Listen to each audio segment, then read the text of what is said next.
Coachella Justicia Melkarori dengan NIM 2314201097 dari kelas A3 semester 2.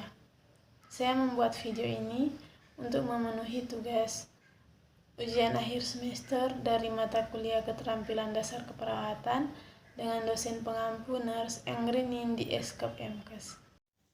Pada saat ini saya akan mempresentasikan materi dengan judul infeksi nosokomial. Kita masuk pada definisi. Apa itu infeksi nosokomial?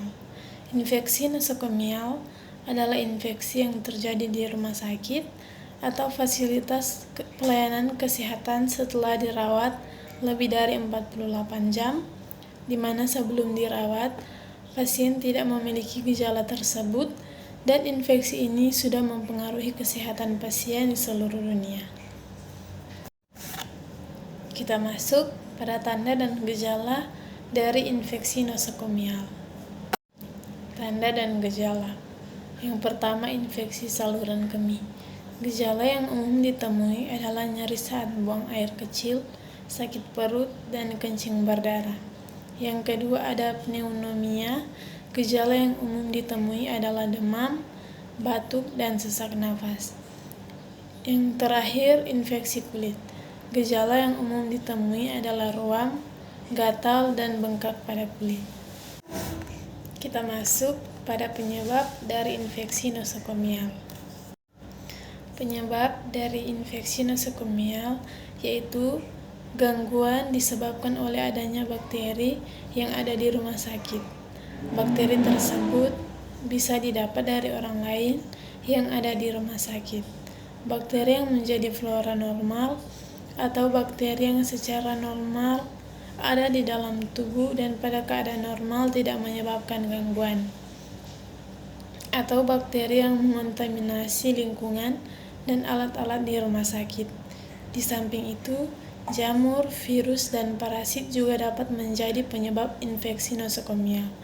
Infeksi nosokomial dapat terjadi karena bakteri yang resisten untuk membunuh bakteri tersebut. Hal ini disebabkan oleh penggunaan antibiotik yang tidak sesuai dengan anjuran dokter. Kita masuk pada pencegahan infeksi nosokomial. Ada 3 cara pencegahan penyakit ini. Yang pertama, mencuci tangan dengan cara dan waktu yang tepat, seperti sebelum memegang pengidap, sebelum melakukan prosedur kepada pengidap, dan setelah terpapar dengan cairan tubuh.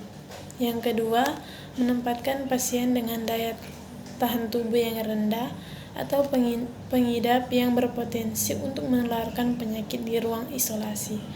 Yang ketiga, menjaga kebersihan lingkungan rumah sakit dengan menggunakan cairan pembersih atau disinfektan dengan frekuensi 2-3 kali sehari.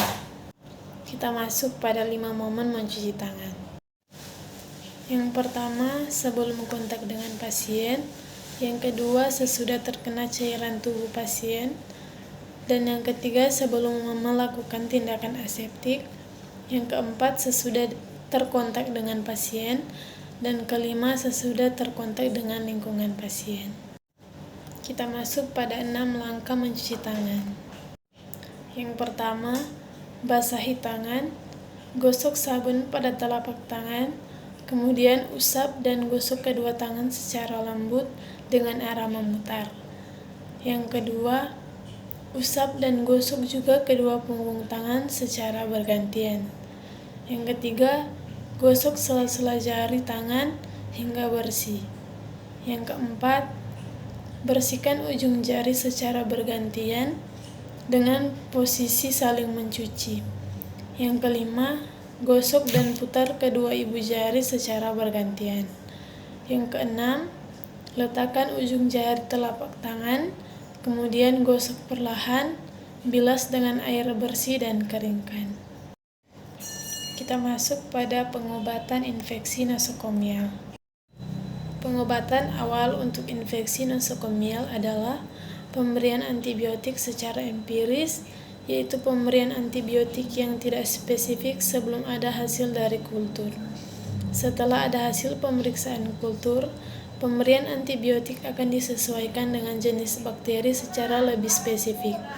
Selain itu, anti jamur maupun antivirus juga dapat diberikan jika dicurigai penyebabnya adalah jamur atau virus.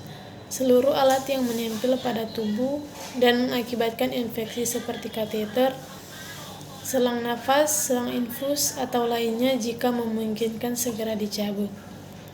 Lalu terapi support seperti pemberian cairan, oksigen, atau obat untuk mengatasi demam dapat diberikan. Prosedur operasi debridement dapat dilakukan untuk infeksi pada luka operasi dengan cara memotong atau mengangkat jaringan yang tidak sehat. Demikianlah paparan materi pada saat ini.